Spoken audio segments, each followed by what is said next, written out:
India থেকে মায়ের call আসে আর মা আমাকে সব সময় জিজ্ঞাসা করে, কি রে তুই বোর হোস না, তুই একা একা থাকতে পারিস তো।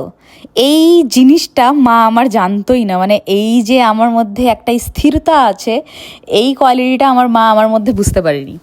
বিয়ের সঙ্গে সঙ্গে মায়ের কিছুদিনের মধ্যেই কলকাতা ছেড়ে অন্য একটা স্টেটে যেতে হয়েছিল। তো মা হয়তো সেখানে খুব বোর হতো, বা নিজের কালচারকে যখন ছেড়ে কোথাও কেউ যায় তখন একটা খালিপন থাকে। আর আমি এরকম মানুষ ছিলাম, আমার একটু দুঃখ হলেই আমি কোনো বান্ধবীর কাছে চলে যেতাম, বন্ধুদের কাছে ঘুরতাম, এইসবই আমি করে বেড়াতাম। কিন্তু করোনা আসার পর কোথাও না কোথাও আমার মধ্যে অনেক স্থিরতা এসছে। ফোন আসার পর যখন আমি ব্লগিং শুরু করলাম তখন নতুন নতুন এডিটিং, নতুন নতুন স্কিল, এগুলো আমি সার্চ করতে থাকি, অনেকটা টাইম আমি এর মধ্যে ইনভেস্ট করি, তাই জন্য আমার একা ফিলই হয় না। So hi, welcome to my channel. আমি পুনম বিশ্বাস নিয়ে চলে এসেছি আর একটি নতুন ব্লগ। তো তোমরা দেখলে সকালবেলায় আমরা একটু বসেছিলাম বাড়ির সামনেই, তারপর একটু আমরা খাওয়া দাওয়া করলাম, দুপুরে একটু খাওয়া দাওয়া করলাম, তারপর একটু আমাদের প্ল্যানিং ছিল একটু পিকনিক করব। পিকনিকে কিচ্ছুই না, বাড়ি থেকে এখানে বেরোলেই যেমন মনে হয় কি রংতুলি থেকে সব আঁকা, প্রত্যেকটা ফ্রেম এত সুন্দর, জাস্ট ক্যাপচার করার দেরি। তো কিছুই সেরকম নিয়ে যাইনি, জাস্ট কিছু চিপস নিয়ে গেছিলাম আর নিয়ে গেছিলাম পেপসি। এখানে জিরো কোকটা এরা খুব বেশি খায়, এর মধ্যে সুগার থাকে না, তাও আমি অ্যাভয়েড করি, বাট তাও একটু একটু খাওয়াই যেতে পারে। এত সুন্দর ওয়েদার ছিল আজকের।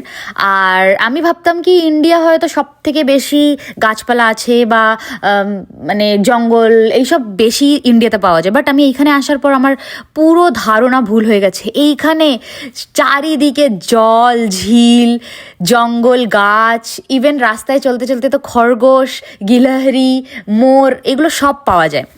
তো যাই হোক, আমাদের দিনটা খুব সুন্দর কাটলো। আর বহুত দিন থেকে, অনেক দিন থেকে আমার মোমো খাওয়ার ইচ্ছা ছিল, বাট আমি এই ক্রেভিংটাকে আটকে রাখছিলাম। যতই হোক এটা ময়দা, আর একটু ওয়েট গেইন হয়েছে তোমরা সবাই জানো, তাই জন্য আমি একটু অ্যাভয়েড করি। বাট তারপরে আমি ভাবলাম ঠিক আছে একটু খেয়ে নিই। তারপর যাই হোক, তানিশ একটু ঘর মুছছিল আর ভ্যাকিউম করছিল। আর দেখো এখানে দূর পাখি, জানলার বাইরেই আমাদের অনেক পাখি আসে, সবসময় ক্যাপচার করতে পারি না, বাট আজকে একটা করলাম।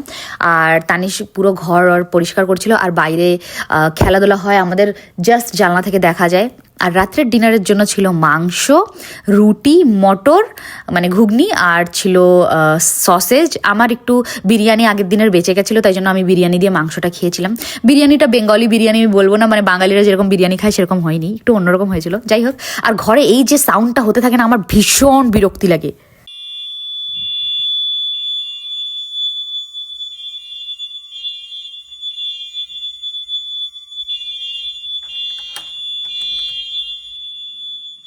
কান তো পুরো ঝাঝা করে দিয়েছে। দেখা হচ্ছে নেক্সট ব্লগে, আশা করছি ভালো লাগছে ভিডিও।